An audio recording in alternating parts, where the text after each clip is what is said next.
A hunter handed me his chest rig at a trailhead outside Cook City and asked if he was carried right for grizzly.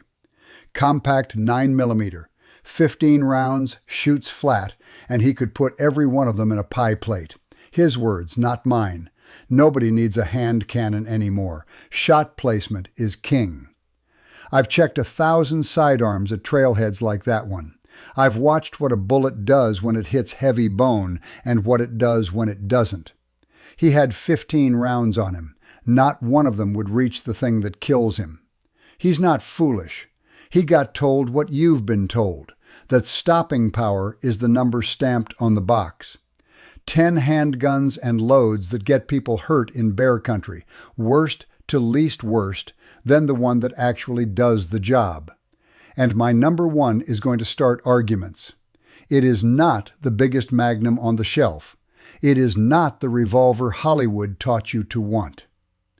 Don't skip to the end, or you'll miss why the round everybody calls enough gun is the one that keeps coming up short. I'm Hank Mercer, 35 years a game warden in the Montana backcountry. Nothing on this channel to buy. Here's the standard, and it's the whole video. Most folks think the question is energy, foot-pounds, how hard it hits. Wrong question. The right one is depth. Can the bullet drive through hide, through fat, through muscle and heavy bone to reach the spine on an animal that's already moving? 18 inches of straight line penetration, minimum.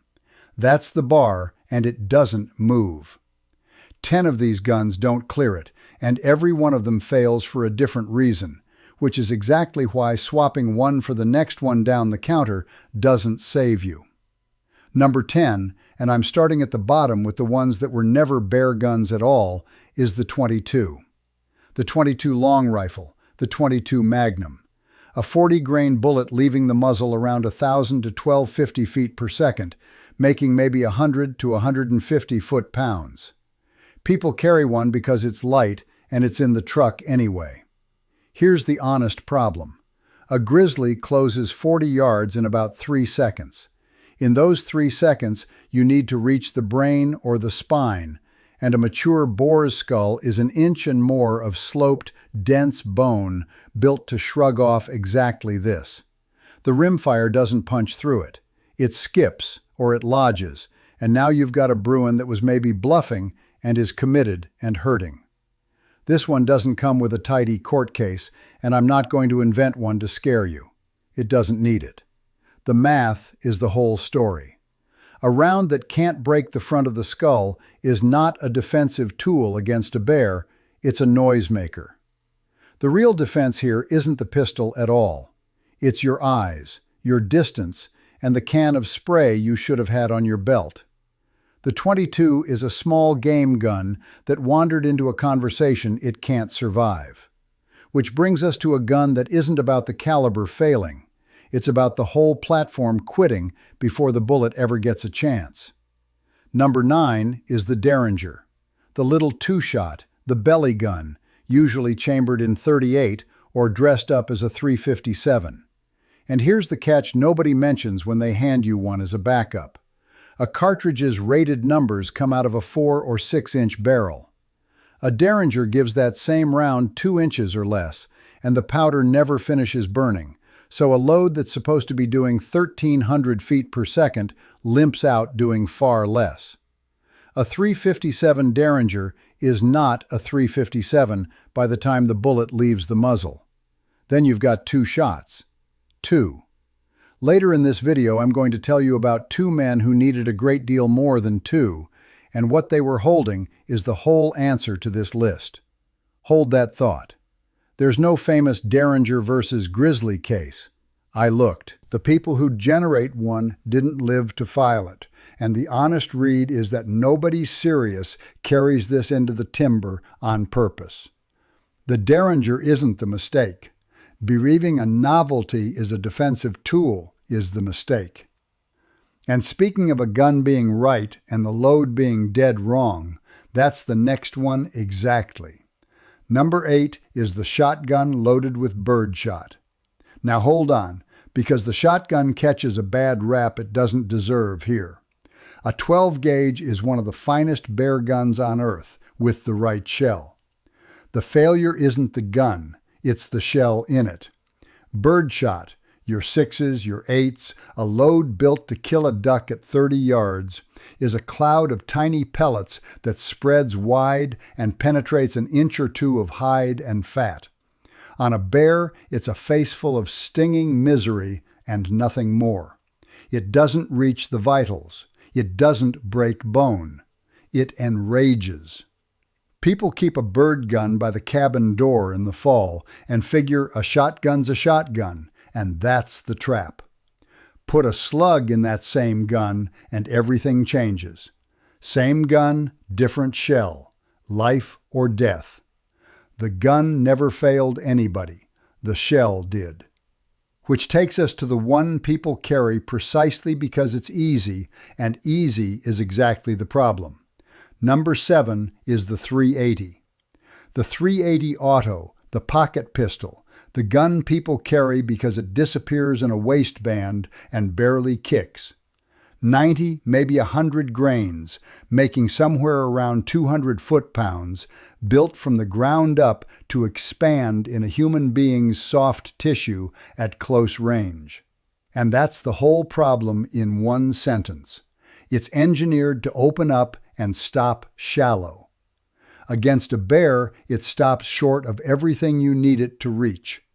It's carried because it's comfortable, and comfortable is the exact reason it fails, because the guns that reach a bear's vitals kick and weigh and demand something of you. There's no clean, documented .380 stops grizzly case to hang this on, and I won't pretend there is. This is false confidence in its purest form, a gun that makes you feel armed and leaves you defenseless. The real answer, again, is the spray on your belt and the awareness to never need either one. The .380 isn't a bad little gun. Trusting it with your life in the timber is the bad idea. That's the bottom 4, the rimfire, the derringer, the Birdshot, the pocket .380. The guns that were never bear guns to begin with. If you'd rather have the honest version of what these things do than the fantasy the counter sells you, that's this whole channel. Subscribe and stick around, because from here up, we're not talking about guns that were never in the running. We're talking about real calibers, guns that could work, carried in a way that throws it all away. Number 6 is the .357 Magnum in a lightweight snubnose. And I want to be fair to this cartridge, because from the right gun, the .357 is a legitimate woods round. A hard cast load out of a 4 or 6 inch barrel will get you real penetration. That's the steel man, and it's true, and it did the homework. Here's where it dies against the yardstick anyway. Take that same cartridge and put it in a 2-inch alloy J-frame, the little 15-ounce gun people buy for the pocket, and you throw away most of what makes it work. The .357 earns its numbers by burning powder down a long barrel. Chop the barrel to 2 inches and you lose several hundred feet per second, and the energy goes with it. Worse, that much recoil in a gun that light is vicious, and your second shot goes somewhere over the bear's shoulder. The cartridge on the box tells you almost nothing. The barrel it comes out of tells you everything. This is the clearest lesson on the whole list. Platform, not caliber, decides whether the bullet reaches. Load hard cast in a real barrel, and the .357 has a seat at the table. The snubnose doesn't. Which brings us to a gun where the caliber's fine and the bullet is the whole trouble. Number 5 is the .40 S&W, 165 to 180 grain bullet, 4 to 500 foot-pounds, and it was designed to expand and stop inside 12 to 18 inches of a human being. That's its whole job, and that job is the failure. And here's the uncomfortable part, and it's worth sitting with because it reframes this entire list. The FBI, testing handgun rounds for stopping a man, wants 12 to 18 inches of penetration with the bullet opening up wide. Read that again. The gold standard for defending yourself against a person tops out right about where the bare standard begins. Everything the industry has spent 40 years perfecting was perfected for a different animal. So everything that makes the .40 a fine gun for defending yourself in a parking lot makes it wrong for a bear. It opens up, it dumps its energy in the fat, and it doesn't reach the spine. And here's the catch nobody mentions. You can't easily fix it because almost nobody makes a hard-cast, deep-penetrating .40 the way they do for the bigger bores.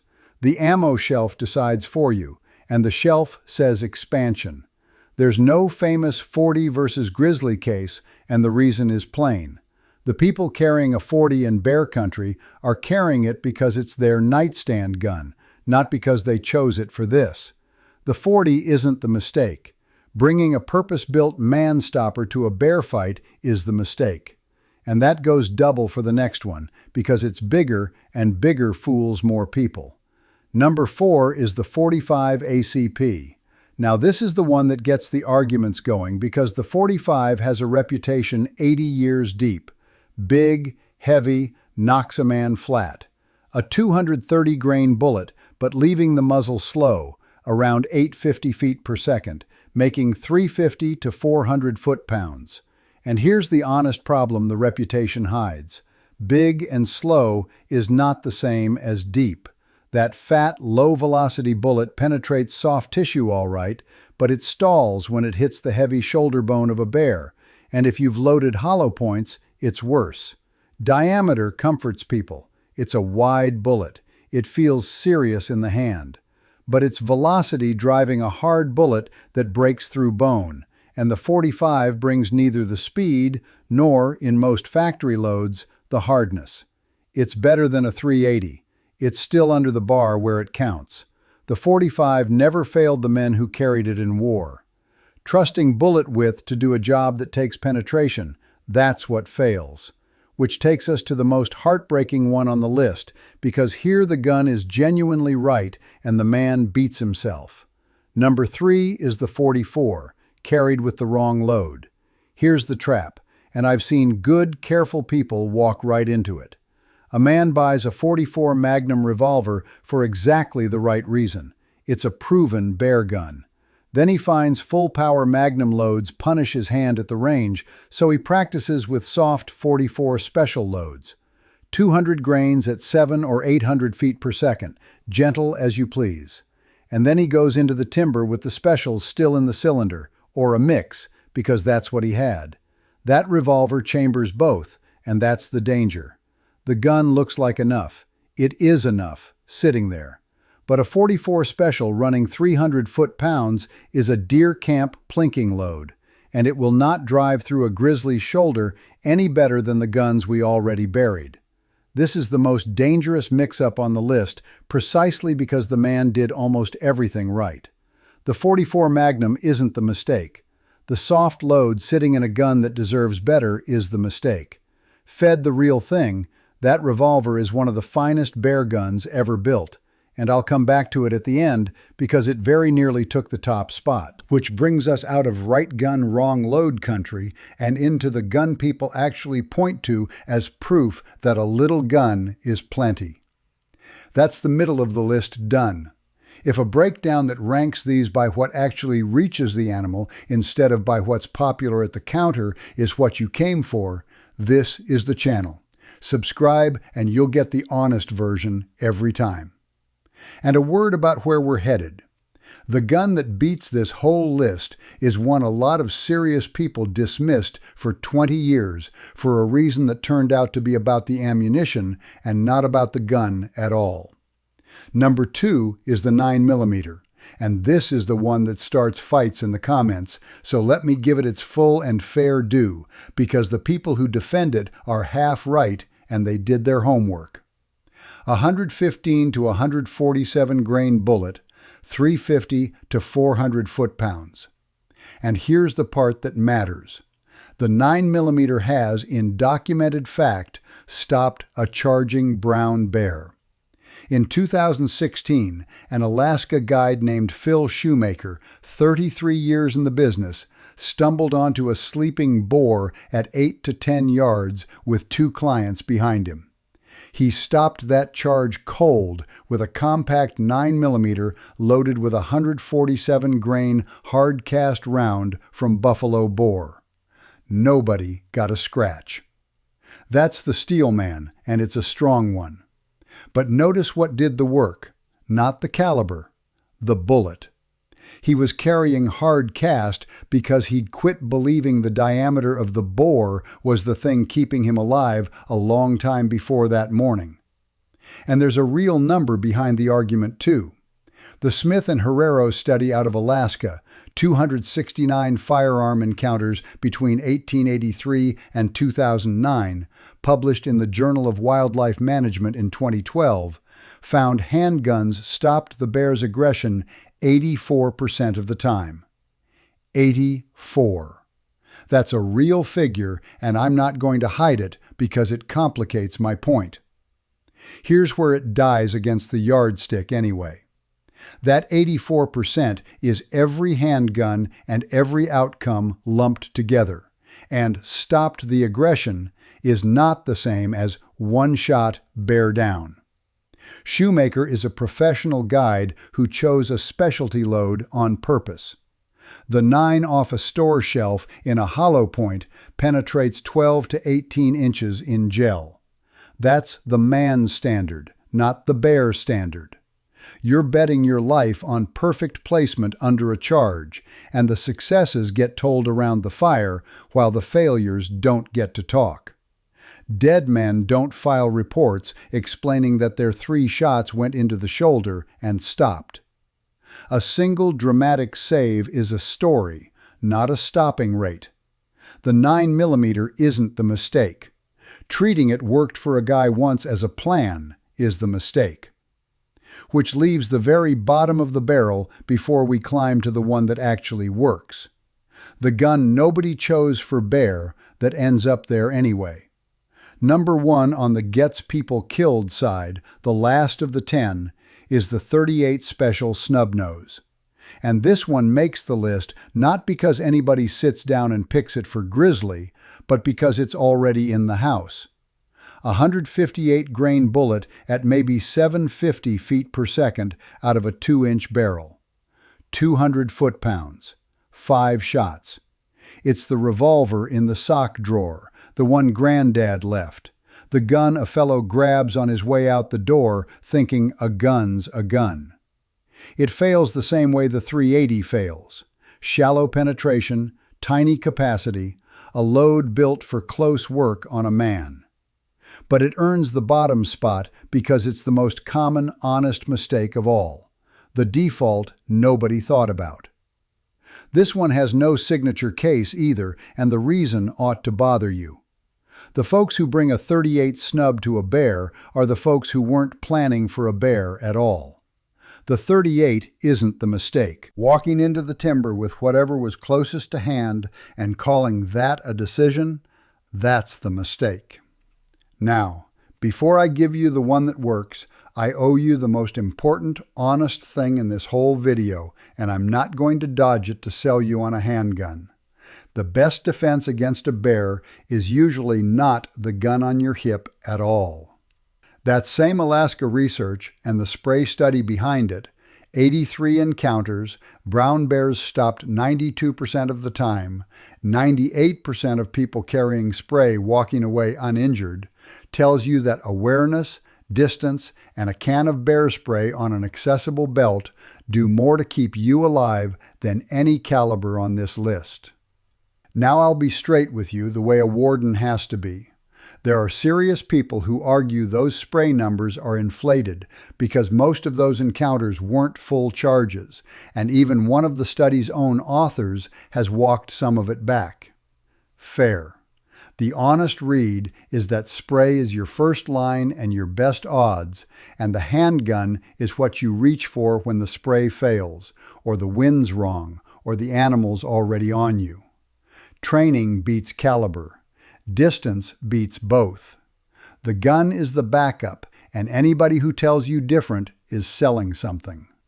With that said, the one that doesn't get people killed is the 10mm, specifically the Glock 20, running a heavy, hard-cast, flat-nosed load, 200 to 220 grains. And here's why it wins, and it's got nothing to do with being the most powerful thing on the shelf, because it isn't. Out of that Glock 20's 4.5-inch barrel, a 200-grain hard-cast load runs about 1,240 feet per second. And here's the number that matters. That flat-nosed, hard-cast bullet drives 24 to 30 inches deep straight through hide and bone because it doesn't waste itself expanding. It clears the 18-inch bar and keeps going. That's the yardstick, met and beaten, with a bullet you can find on a shelf. And then it gives you the second thing the Magnums can't. 15 rounds and a gun soft enough to shoot that you can put your third and fourth and fifth shot on the same spot in the time it takes a bear to reach you. That's not theory.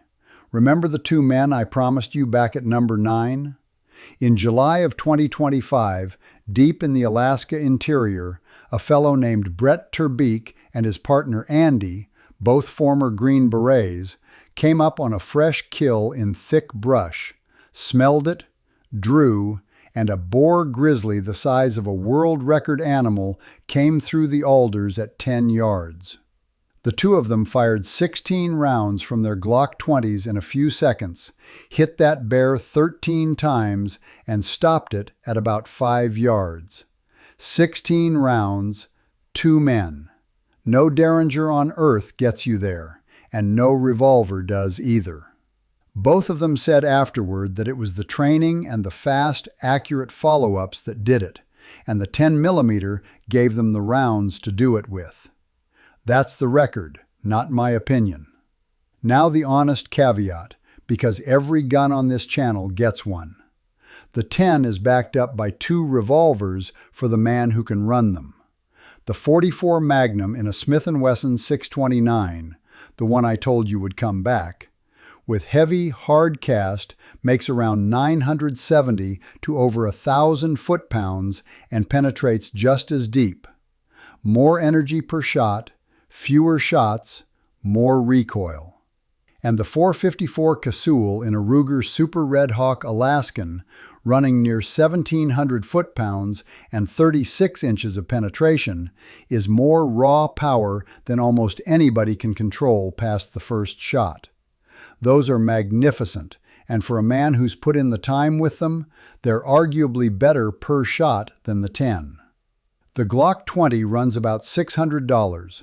Hard-cast 10mm runs a bit over $1 a round. And check your state and your park, because carry and discharge rules vary, and some parks forbid it outright. The 10mm wins for most people, not because it hits hardest, but because it reaches deep enough and lets you do it 5 times before a Magnum owner has done it twice. Let me bring it home. Going up the list. The 22 that can't crack a skull. The derringer that quits at 2 inches and 2 shots. The Birdshot in a good gun wasted. The pocket 380. The 357 snub that throws away its own powder. The 40 built to stop shallow. The fat, slow 45. The 44 fed soft special loads. The 9 that works when everything's perfect. And the 38 nobody chose on purpose. Then the 10mm that clears the bar and hands you 15 tries. Here's the reframe, and it's smaller and truer than the premise you clicked on. The 10mm is not the most powerful bear gun. It's the most penetration a normal person can actually deliver fast under a charge. That's a completely different thing, and it's the thing that keeps you alive. Power you can't control is a story you tell if you survive it. Penetration you can place is a plan. So here's the whole video on 4 fingers, the part worth remembering. 1. Spray first, on your belt, reachable, before the gun is ever in your hand. 2. Bullet before caliber. Heavy, hard-cast, flat-nosed, or it doesn't count. 3. A gun you can shoot fast and straight beats the biggest gun on the shelf every time. 4. Check your state and park rules before you carry or fire a thing. And the honest coda, because I won't leave you thinking hardware saves you. The best bear gun is the rifle or the 12-gauge slug gun you didn't feel like carrying, and the can of spray you hope you never draw. The handgun is the thing you reach for when your better decisions have already run out. If I could only keep 3, here's mine, and one of them isn't even for bear. The Glock 20 in 10mm, hard cast, for the honest reason that it's what I'd trust most people to run under pressure. The Smith & Wesson 629-44, because it was my father's kind of gun, and my granddaughter shoots one now, and there's nothing it won't do in a steady hand. And a 12-gauge with slugs, because when I know I'm going where the big bears are, the long gun goes too, and I stop pretending a pistol is my first answer. Carry the round that reaches, not the one that feels good in the hand. So let me ask you, and be honest, because somebody watching is about to head into the timber for the first time, and a real account beats any chart I could show them. What's actually on your hip out there, and what load is in it right now, tonight? Not what you mean to load, what's in it. If the honest version is what you're after, the numbers instead of the campfire stories, subscribe and stay with me. Next time I'm doing the long guns. The 12-gauge slug against the 45-70 against the 375.